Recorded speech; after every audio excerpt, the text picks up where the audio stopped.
Whether you're all about that beef or more veggie-centric, you've probably wondered how bad meat is for you.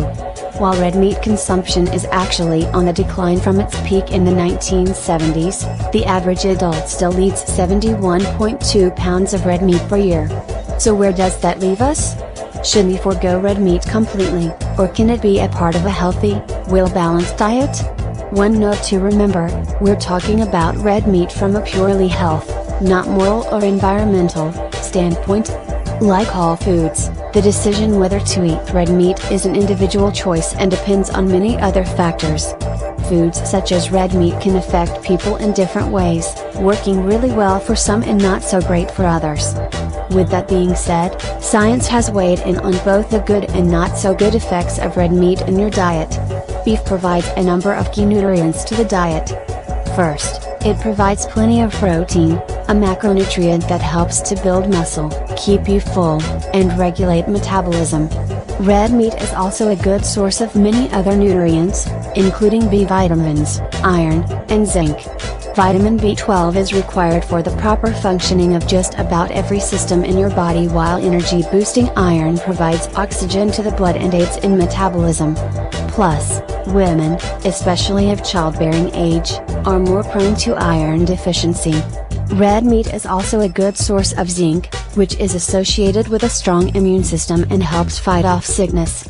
If you choose grass-fed beef over grain-fed, you'll also get more of the good stuff, including hard healthy omega-3 fatty acids, CLA, which may help lower blood pressure and promote weight loss, and fewer pro-inflammatory omega-6 fatty acids.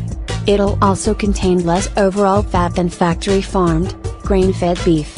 And forget the idea that all fats are bad. One kind of monounsaturated fat found in red meat, called oleic acid, has been shown to be beneficial to your health, helping to lower LDL and reduce your risk of stroke. Last but not least, if you're the type of person who likes meat, it tastes pretty darn delicious.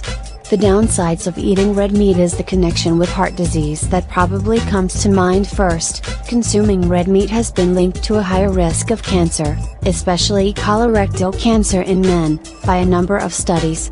While the association between breast cancer and red meat is still vague, people who regularly consumed red meat were more likely to die from all causes, notably heart disease and cancer. While researchers found that the risk of death increased for both processed and unprocessed red meat, processed meat had the edge with a 20% increased risk. The entire conversation about saturated fat has recently been revisited and revised.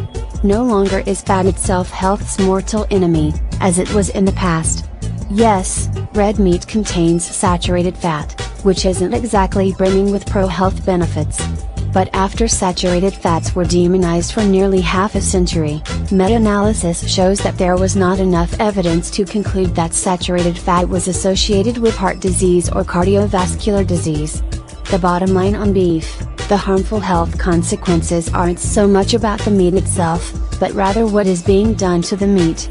Most factory farms give cows growth hormones so that they grow faster, and antibiotics to prevent the cows from getting sick in unsanitary conditions.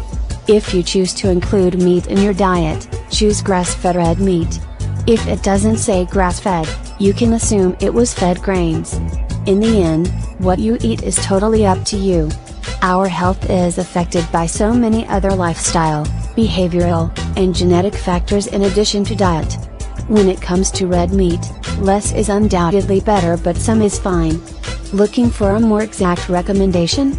Unfortunately, government agencies like the USDA avoid prescribing a specific limit on red meat. The recommendation is 3 to 4 ounce servings twice per week. So, as with most things in nutrition, there's no hard and fast rule on how much is too much. Because everyone's bodies are different, it is difficult to offer a specific serving number. By the way, don't forget to like this video, and subscribe to our channel. And if you are interested in a new revolutionary diet plan, check the link in the description below. Thank you for watching, have a wonderful and positive day. Feel free to ask any questions in the comments below, and we will get back to you as soon as we can. Much obliged.